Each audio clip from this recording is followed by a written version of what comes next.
Gateway Church is now facing another lawsuit. Some members claim the church failed to give millions of dollars to global charities that the money was promised for.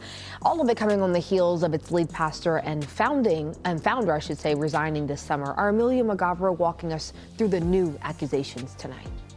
In a class action lawsuit filed Friday, 4 church members accused Gateway of misappropriating millions of dollars in donations known as a tithe.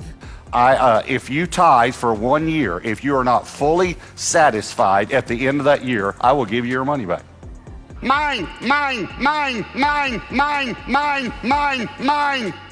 Listen to me. God actually uses that word, mine, when he refers to the tithe.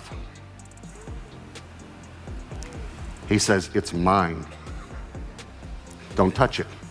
Robert Morris is a fraud. He's a fake. He's a deceiver. He's a charlatan, and he is a con man. He's a con man that has become a millionaire from preaching this false message. And if you've watched his stuff, you'll know that when he began his ministry, he had no money. He was broke, and now he's worth over $10 million. He's a con man. Where has the money really gone? Did it go to any cause? So, what's going on? Well, a group of former and current members of Gateway Church have just filed a massive lawsuit, and they're accusing the church leadership of committing fraud with members' tithe money. Yes, you heard that right, fraud. It's not just a small discrepancy either. We're talking millions of dollars that were supposed to go to global mission, but according to the lawsuit, those funds never made it out of the church's coffer. Let's dive deeper. So when you talk about giving money to the bride of Christ, which is the church, you expect it to be handled biblically based. Valentina Hansen is a former member who claims she's been banned from the church for speaking out. She says tithes can actually total thousands of dollars per family. So on the low end, I will say probably $5,000 in a year. To the high end, probably 6 figures being given to the church. And now we give 15% to missions, and then 15% of that goes to Jewish ministry. But we've realized it's sometimes even more than that. At a conference last year, former lead pastor Robert Morris said 15% of the church's yearly revenue goes to ministries across the world. The lawsuit says a CPA oversaw Gateway Global Ministries. That CPA claims the church's revenue totaled more than $100 million, but he only saw more than $3 million given to global missions. Where has the money really gone? The lawsuit, which was filed in federal court in Sherman, Texas, claims that Gateway Church promised its members that 15% of all tithes, 15% of your hard-earned money, would go directly to support global missions. This is no small promise. We're talking about a church that brings in around $100 million a year. That means at least $15 million should have been going out annually to support missions work across the globe. Sounds pretty straightforward, right? But there's a twist. According to the suit, not even close to $15 million was leaving the church for global missions. Instead, it's alleged that at most, Gateway was sending out just $3 million a year.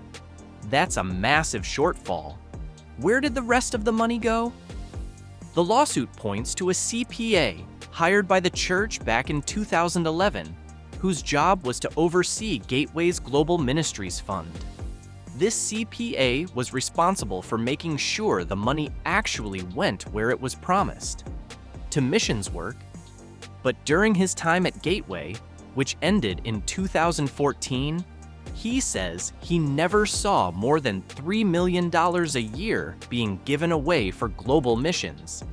That's a huge discrepancy from the $15 million that should have been given. And if you think that's bad, hold on. It gets worse. In fact, this CPA noticed something even more alarming: an unspent balance in the Global Ministries Fund that had ballooned to $20 million by 2013. And according to him, it was growing by about $10 million each year. Despite this surplus, the church leadership, led by former senior pastor Robert Morris, allegedly stood up every year during Global Impact Weekend and told the congregation that the full amount was being sent to missions. But the lawsuit claims that wasn't true. Clients do not want to sue their church, but they deserve answers, and we're going to have to get subpoena power to get those answers. Gateway Church did send us a statement that reads in part, "These are serious allegations. Some of these concerns were brought to us recently, and we are actively investigating them. Funds donated to our church are sacred, and it is important that we hold ourselves to the highest biblical standards of ethics and integrity." This is now the second lawsuit filed against Gateway Church this year, and also follows a string of resignations from church leadership.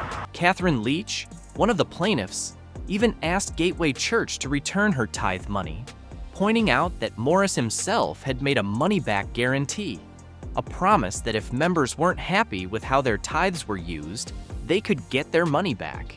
But according to the lawsuit, those requests for refunds were ignored.